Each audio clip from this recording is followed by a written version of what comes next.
അങ്ങനെ നമ്മളിപ്പോൾ ഉള്ളത് നിലമ്പൂരിലാണ്. മലപ്പുറം ജില്ലയിൽ തന്നെ ഏറ്റവും പ്രധാനപ്പെട്ട ടൂറിസ്റ്റ് പ്ലേസ് ആണ് നിലമ്പൂർ. പക്ഷെ ഇപ്പൊ നിലമ്പൂർ ഇലക്ഷൻ സ്പോട്ടാണ്. നിലമ്പൂർ ഇപ്പോ ഇലക്ഷന്റെ ചൂടിലാണ്. ആ ചൂടിലേക്കാണ് നമ്മൾ ഇന്ന് വന്നിട്ടുള്ളത്. മത്സര രംഗത്ത് ഒരുപാട് പേരുണ്ടെങ്കിലും എനിക്ക് ഈ തിരഞ്ഞെടുപ്പ് സ്പെഷ്യൽ ആകുന്നത് സ്വരാജേട്ടനുള്ളതുകൊണ്ടാണ്. എന്ത് രസമായിട്ടാണെന്നറിയോ മൂപ്പര് സംസാരിക്കാറ്, എന്ത് സ്നേഹത്തോടെയാണ് ആൾക്കാരോടൊക്കെ പെരുമാറുന്നത്. എല്ലാവർക്കും സ്വരാജേട്ടനെ ഒരുപാട് ഇഷ്ടമാണ്. ഏത് വിഷയത്തിലും മൂപ്പർക്ക് ഒരു ഉറച്ച നിലപാടുണ്ടാവും. നമ്മുടെ സ്വരാജേട്ടനെ കാണാൻ കന്യാകുമാരിയിൽ നിന്ന് കുറച്ച് ആൾക്കാർ വന്നിട്ടുണ്ട്.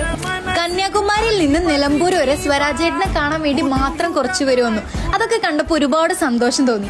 സ്വരാജിനെ കാണാൻ വേണ്ടി നമ്മൾ ഇന്നലെ രാവിലെ കന്യാകുമാരിയിൽ നിന്ന് തിരിച്ചു. വിജയിക്കണം. ഇതൊക്കെ തന്നെയാണ് നമ്മുടെ സ്വരാജേട്ടന്റെ പവറും. ഇനി നിലമ്പൂരുകാരോടാണ് പറയാനുള്ളത്, നിങ്ങളുടെ ഓരോ വോട്ടും വിലപ്പെട്ടതാണ്, വെറുതെ കളയരുത്. നമ്മുടെ സ്വരാജേട്ടന് തന്നെ വോട്ട് ചെയ്യണം. എന്റെ വഴികളിലൂടെ മാത്രം നടക്കുന്ന ആളാണ് ഞാൻ. എന്ന് പറഞ്ഞാൽ എന്റെ വഴികൾ എന്റെ ബോധ്യങ്ങളാണ്. അതിന്റെ പ്രസ്ഥാനം എനിക്ക് കാണിച്ചു തന്ന വഴിയാണ്. ആ വഴി ശരിയാണെന്ന പൂർണ്ണ ബോധ്യമാണ് എനിക്ക് ധീരമായി മുമ്പോട്ട് പോകാൻ ഊർജ്ജമാകുന്നത്.